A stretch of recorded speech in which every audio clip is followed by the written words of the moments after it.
Welcome back فوجی protocol part 2. اگر part 1 آپ نے سنا ہے تو آپ نے یقیناً بڑا انجوائے کیا ہوگا. تھوڑا سا مجھے یہ تھا کہ وہ بہت لمبا ہو گیا، لیکن یہ ہے کہ وہ قصہ ہوا ہی ایسے آپ کے بھائی کے ساتھ کہ جب تک میں آپ کو پوری تفصیل نہ بتاتا آپ کو سمجھ نہ آتی. تو پارٹ 2 میں اگین آپ کو سناؤں گا کہ دیکھیں جی، پارٹ 1 میں جنرل امجد کو تو پتہ چل گیا کہ یہ کوگو ہے، فوجی زبان ہے، اس میں کوگو کہتے ہیں اس کو، کہ جو بالکل نیا آیا ہو، جس کو کچھ پتہ نہ ہو، یا جس طرح وہ انڈے کے اندر سے کارٹونوں میں انڈا ٹوٹتا ہے اور چوزا نکلتا ہے نا، تو اس کو کوگو کہتے ہیں. تو ان کو تو پتہ چل گیا، لیکن معذرت کے ساتھ میجر سیف اللہ بنگش کو بالکل خبر نہ ہوئی کہ یہ جس کو میں سینئر ذمہ دار کپتان سمجھ رہا ہوں، یہ تو چوزا ہے کہ جو صرف 2 ہفتے پہلے کاکول اکیڈمی سے ڈائریکٹ فوج کے اندر آ رہا ہے. اور یہ بھی ایک بڑی زبردست ڈسکشن ہے کہ کاکول اکیڈمی سے جب آپ ڈائریکٹ فوج کے اندر آتے ہیں تو کیا کیا انسان کی زندگی کے اندر شغل ہوتے ہیں.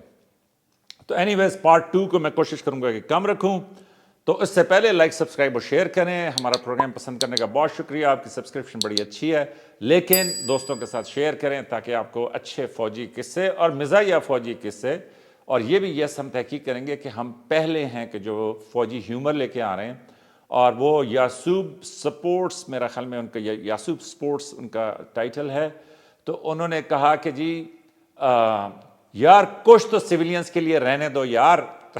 دیکھیے میں ان کی دردناک اپیل کو سمجھ سکتا ہوں، لیکن میرا ذاتی خیال یہ ہے کہ میں خود اب ایک سویلین ہوں، تو اس لیے یہ سویلینز کے لیے تو ہے. تو اینی ویز آج کے فوجی پروٹوکول کے قصے میں اگین آپ کو ایک ایسا شغل سناؤں گا کہ جو سچا ہے، واقعی ہوا، اور جس طرح پچھلی قسط میں آپ نے انجوائے کیا ہوگا تو اس قسط کو بھی میں یقین ہے کہ آپ انجوائے کریں گے. تو ہوا یوں کہ جنرل امجد والی بات گزر گئی، اور اس کے بعد سر سیف اللہ بنگش نے پھر بیٹھ کے مجھے سارا سمجھایا. انہوں نے کہا دیکھ، اس میں کوئی اتنا مشکل کام نہیں ہے، جس میں بھی کوئی 2 بھی کروموسوم ہوں، دماغ کی 2 بھی اس کی نسیں کام کر رہی ہوں تو وہ یہ کام کر سکتا ہے. میں نے کہا رائٹ سر. انہوں نے کہا تم نے کرنا کچھ بھی نہیں ہے، ایئرپورٹ جانا ہے، جنرل کو لینا ہے، اس کی گاڑی آئی ہوگی، وہ اس میں بیٹھے گا، اس کا سامان رکھیں گے، وہ جا کے اتر جائے گا، وہ چلا جائے گا، بس. اس کے بعد وہ جانے وہ کس کام کے لیے ہے، وہ ان کی ذمہ داری ہے. ہم نے صرف ریسیو کرنا ہے اور اس کو وہاں پہ ڈیلیور کرنا ہے. میں نے کہا سر اب سمجھ آ گئی ہے. انہوں نے کہا اب تو کوئی غلطی نہیں ہوگی. میں نے کہا نہیں سر کوئی غلطی نہیں ہوگی. اور ایک کریڈٹ میں ضرور دوں گا، وہ یہ کہ سر بنگش جو تھے نا، تھے تگڑے افسر، اور میں نے ان کا ٹیسٹ بھی لیا. تو ہوا یہ کہ جو اس سے اگلے جنرل صاحب تھے ان کو میں نے ریسیو کیا ایئرپورٹ سے. ان کے ساتھ ان کے اے ڈی سی بھی تھے، اور ان کا اے ڈی سی جو ہے وہ اے ڈی سی ویسے بھی بڑے، یہ بھی اے ڈی سیز کے بھی بڑے قصے ہیں فوج میں کہ جو سنانے چاہیے. تو وہ جو اے ڈی سی تھے وہ ویسے بھی بہت وہ ہوتے ہیں نا، کیونکہ وہ جنرل آفیسرز کو ڈیل کر رہے ہوتے ہیں، یہ وہ. تو میرے جیسے کوگو کو ان کو ڈیل کرنا کوئی مشکل کام نہیں تھا. تو میں نے جیسے ہی جنرل آفیسر کو ریسیو کیا، میں نے انشور کیا کہ اسٹاف کار آئی بھی ہو. ان کو ریسیو کرنے کے بعد ان کو گاڑی میں بٹھایا، یہ وہ سب کچھ. جیسی ساری کاروائی کمپلیٹ ہوگی اور ہم جانے لگے تو ہم سیدھا میس میں گئے. وہاں پہ میں نے ان کو اتارا اور سیفلی جس طرح سر بنگش نے کہا تھا میں نے ان کو ڈیلیور کر دیا. اب وہاں پہ میرا کام ختم ہو گیا، لیکن جو ان کا اے ڈی سی تھا اس نے ایک کام کیا کہ جو سر صاحب نے مجھے نہیں بتایا تھا، اور آپ کے معصوم بھائی کو کہ جو 2 ہفتے کا کپتان تھا اس کو تو وہم و گمان میں بھی نہیں تھا. تو اس نے یہ کیا کہ اس نے مجھے ایک کاغذ پکڑایا. اس نے کہا تیرے جیسا افسر میں نے نہیں دیکھا. ویری گڈ، یہ لے، 2 دن کے بعد ہم نے واپس جانا ہے، یہ ہے ٹکٹ، زبردست سیٹس اور بورڈنگ کارڈز، یہ تیری ذمہ داری ہے. اور میں نہیں آؤں گا، ڈائریکٹ ایئرپورٹ پہ ملیں گے. Okay, can I trust you? میں نے کہا sir of course you can trust me. A D C صاحب مجھے وہ ٹکٹ پکڑا کے تو وہ غائب ہو گئے. 2 دن گزر گئے. سر صاحب بنگش کو میں نے جا کے بتایا. میں نے کہا سر بنگش. انہوں نے کہا سب خیریت؟ میں نے کہا سب خیریت. انہوں نے کہا ویل ڈن یار، دیکھے میں تو یہ بتایا اتنا مشکل کام نہیں ہے. میں نے کہا اوکے سر. تو 2 دن کے بعد جب جنرل صاحب نے واپس جانا تھا تو آپ کا بھائی ایئرپورٹ سیدھا پہنچ گیا. وہاں پہ میس سے میں نے ان کا سامان لیا. سامان لینے کے بعد چونکہ اے ڈی سی نے مجھے کہا تھا کہ ہم ڈائریکٹ ایئرپورٹ پہ ملیں گے تو میں سیدھا ایئرپورٹ چلا گیا. وہاں پہ پی آئی اے کاؤنٹر کے اوپر، کیونکہ جنرل صاحب نے بہاولپور جانا تھا، تو پی آئی اے کے کاؤنٹر کے اوپر مجھے اچھی طرح یاد ہے کہ میں نے وہ ٹکٹ دیے اور میں نے ریکویسٹ کی کہ میڈم جنرل آفیسر ہیں، پاکستان آرمی کے ہیں، تو پلیز ذرا زبردست سیٹس. اور میڈم نے میری کپتانی اور مطلب ایک نوجوان بچے کو دیکھ کے شی واز ویری کائنڈ، تو انہوں نے مجھے جناب بڑی زبردست دعا کی سیٹیں دے دیں، وہ جو ایکسٹرا اسپیس لیگ روم کے ساتھ ہوتی. اور ساتھ میرے سپاہی تھا. ہم نے اس کو کہا کہ جناب سامان، انہوں نے کہا جی سامان کس کا ہے؟ میں نے کہا جی میرا ہے. انہوں نے جناب سامان ڈپازٹ کیا. میں نے اس کے بیگیج ٹیگ لیے, سب کچھ فرسٹ کلاس تھا. آپ کے بھائی وہاں پہ آ کے جیسے ہی لاؤنج میں کھڑا ہوا تو تھوڑی دیر کے بعد وہ اے ڈی سی اور جنرل صاحب پہنچ گئے. اے ڈی سی نے کہا بورڈنگ پاس, میں نے کہا یہ, اس نے کہا بیگیج ٹیگ, میں نے کہا یہ, اس نے کہا یار ویل ڈن. میں نے بتایا کہ سر وہ ایکسٹرا لیگ اسپیس والی سیٹ. جنرل صاحب نے بھی تھمز اپ کیا, میں نے بھی تھمز اپ. اے ڈی سی نے اس طرح ایک فلائنگ کس بھی آپ سمجھ لیں کہ آپ کے بھائی کو ماری, اور جناب ٹاٹا بائے بائے, وہ یوں آئے اور یوں سیدھا جہاز پہ چڑھے اور غائب ہو گئے. میں وہاں سے نکلا, کور ہیڈ کوارٹر گیا, سر بنگش کو بتایا کہ سر ایک اور جنرل آفیسر کو آپ کے بھائی نے خیر خیریت سے ڈسپیچ کر دیا. سر بنگش نے کہا مڑا تو اب سیکھ گیا بہترین. جی اوکے خدا حافظ. میں وہاں سے جناب سیدھا گھر گیا, اور گھر جا کے ابھی ریلیکس ہو کے میں جناب سو گیا. اور تھوڑی دیر کے بعد میں دیکھوں کہ جی اس زمانے میں اتنے موبائل نہیں ہوتے تھے, وہ جناب میرے فون کے اوپر نا وہ جو پی ڈی سی ایل کا فون تھا, بیل پہ بیل, بیل پہ بیل, بیل پہ بیل. خیر میں آدھا سویا جگہ اٹھا, وہاں پہ پہنچا. جیسے میں نے فون اٹھایا دوسری سائڈ پہ سر بنگش, اس نے کہا خدا کے بندے تو نے کیا کیا؟ میں نے کہا کیا کیا؟ انہوں نے کہا جرنیل کو بھاولپور بھجوا دیا اور اس کا سامان جو ہے تو نے کراچی بھیج دیا. میں نے کہا سامان میں نے کراچی بھیج دیا؟ انہوں نے کہا, میں نے کہا سر آپ کو کیسے پتا؟ انہوں نے کہا وہ اے ڈی سی کی کال ہے, یہ وہ سامان ہی نہیں مل رہا ان کو, انہوں نے وہاں پہ ایک کانفرنس اٹینڈ کرنی تھی. میں نے کہا سر یہ پی آئی اے کی غلطی ہے, میری غلطی ہے, آپ کی غلطی نہیں ہے. سر منگیش نے کہا یار یہ تو صحیح کہہ رہا ہے. میں نے کہا سر اس کو کہیں کہ یار یہ پی آئی کی غلطی ہے, ہم کیسے سامان کے ذمہ دار ہو گئے؟ اس نے کہا یار سوری تو یہ ڈسٹرب کیا ہے, تو آرام کر. بند ہو گیا فون. اور جناب 10-15 سیکنڈ کے بعد دوبارہ فون بجا. جیسے ہی میں نے فون اٹھایا تو سر بنگے دوسرے, او الو. میں نے کہا جی سر.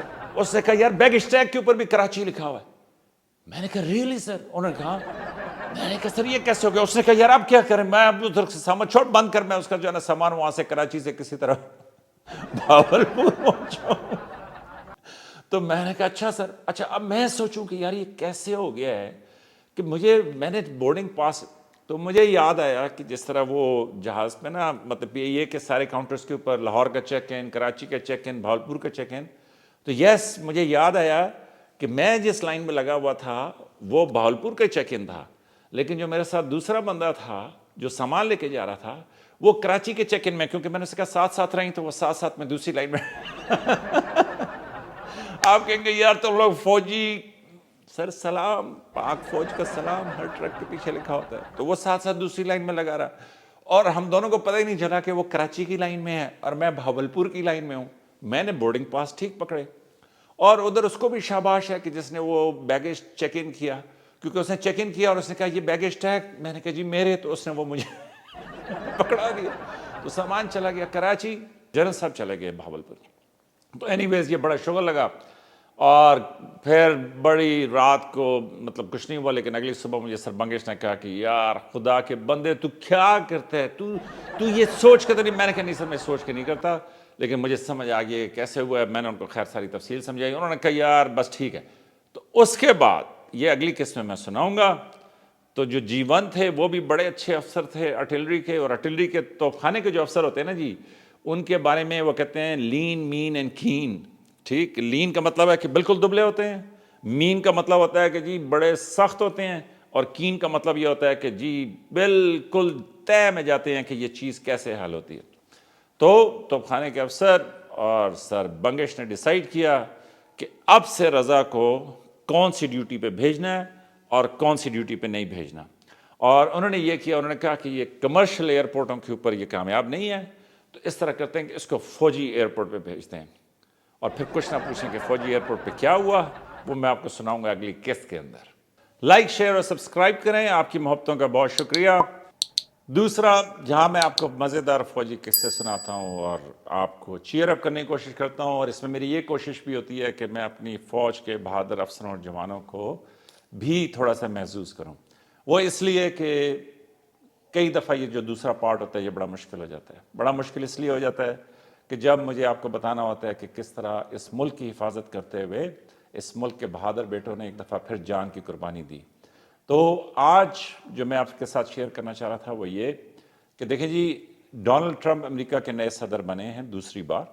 ان کی کیمپین میں ان کا ایک وعدہ یہ بھی تھا کہ جی میں میکسیکو کے بارڈر کے ساتھ ایک آئرن وال, لوہے کی دیوار بنا دوں گا, تاکہ وہاں سے یہ جو اللیگل امیگرینٹس ہیں کہ جو لوگ غیر قانونی طور پہ امریکہ میں داخل ہوتے ہیں وہ امریکہ میں داخل نہ ہوں. اور جو ایکسپرٹس ہیں وہ یہ کہتے ہیں کہ جی وہ جو مرضی اب کوشش کر لیں تو وہ ایسی دیوار نہیں بنا سکتے، ایسا ان کا راستہ نہیں روک سکتے۔ تو ایک پروپیگنڈا جو ہے وہ بہت چلتا ہے، وہ یہ چلتا ہے کہ جی یہ فوج خود ہی کارروائیاں کرتی ہے اور خود ہی پھر شہادتیں دیتی ہے، پھر خود ہی جو ہے نا ہمدردیاں حاصل کرنے کے لیے۔ تو سوچیں ذرا کہ امریکہ جیسا ملک، اتنی جدید ٹیکنالوجی، اور اس سب کے باوجود وہ اپنا ایک بارڈر جو ہے وہ سیکیور نہیں کر سکتے، اور ان کا بارڈر جو ہے ہمارے بارڈر سے بہت آسان ہے۔ تو دیکھیں کچھ ایسے ملک ہوتے ہیں کہ جن کے ہاٹ بارڈرز ہوتے ہیں، کہ ان کے بارڈرز گرم ہوتے ہیں، جس کا مطلب یہ ہے کہ وہاں پہ روزانہ کچھ نہ کچھ ہوتا ہے۔ تو ایسے بارڈرز کے اوپر یقین کریں کہ بڑا مشکل کام ہے کہ آپ اپنے ملک کے چپے چپے کی حفاظت کریں۔ تو جنوبی وزیرستان کا آپریشن، اور اس آپریشن کے دوران 4 بہادر جوانوں نے جو خوارج ہیں، کہ جو دہشت گرد ہیں، ان کے ساتھ ایک فائرنگ کے مقابلے کے اندر جہاں ان کو جہنم واصل کیا، وہیں پہ 4 جوان جو ہیں وہ شہید ہو گئے۔ اور میں ان کے نام اور ان کے علاقے اور ان کی عمریں آپ کو بتانا چاہ رہا تھا، وہ اس لیے تاکہ آپ جان سکیں کہ یہ بہادر فوج یہ تقریباً روزانہ کی بنیاد کے اوپر کتنی قربانیاں دے رہی ہے اس ملک کے لیے، اور کیسے ہم نے اپنی اس فوج کی، اس بہادر فوج کی حفاظت کرنی ہے، کیونکہ عوام ہیں تو فوج ہے، اور فوج ہے تو عوام ہے۔ تو جو پہلے شہید ہیں وہ ہیں صوبیدار طائب شاہ، 38 سال ان کی عمر تھی، ٹانک سے ان کا تعلق تھا۔ جو دوسرے شہید ہیں وہ ہیں لاسٹ نائک گلاب زمان، 30 سال ان کی عمر تھی، اور کرک سے ان کا تعلق تھا۔ جو تیسرے شہید ہیں وہ لاسٹ نائک مزمل محمود، اگین 30 سال ان کی عمر تھی اور کرک سے ان کا تعلق۔ اور جو چوتھے شہید ہیں وہ ہیں لاسٹ نائک حبیب اللہ، 28 سال ان کی عمر اور ان کا تعلق بھی کرک سے۔ تو اللہ تعالیٰ ان کے درجات بلند کرے، اللہ تعالیٰ ان کے لواحقین کو صبر دے، اللہ تعالیٰ ایسے ہمارے حالات کو آسان فرمائے تاکہ اس طرح کی جو ہے قربانیاں جو ہیں یا اس طرح کی جو مشکلات ہیں ان کے اوپر ہم عبور حاصل کر سکیں۔ لیکن اس سب کے باوجود اس بہادر فوج کو ہم سب کا سلام، اور اللہ تعالیٰ اسی فوج کو، اسی ملک کو اسی طرح قائم دائم رکھے۔ ہم ان سب کے لیے دعا گو ہیں۔ لائک، شیئر اور سبسکرائب کریں، اور فوجی پروٹوکول کا پارٹ 3 مس نہ کیجیے گا، کیونکہ اس میں آپ کو بتاؤں گا کہ کیسے جہاں ایک طرف اتنی شہادتیں، اتنی مشکلیں ہیں، وہاں پہ فوج جو ہے ان مشکلات پہ قابو پانے کے لیے یہ جو روز مرہ کی وہاں پہ ڈیوٹیز کے دوران کچھ کوتاہیاں، کچھ غلط فہمیاں، کچھ چھوٹے موٹے واقعات ہوتے ہیں، تو وہ فوجی افسروں اور جوانوں کا بڑا حوصلہ بڑھاتے ہیں۔ اور آپ یقین کریں کہ فوج کی جو سینئر لیڈرشپ ہے وہ اپنے جوانوں کا، اپنے افسروں کا بڑا خاص خیال اس وجہ سے رکھتی ہے کہ سب ایک دوسرے کے ساتھ ایسے بنے ہوئے ہیں کہ جیسے ایک فوجی ادارے کو ہونا چاہیے۔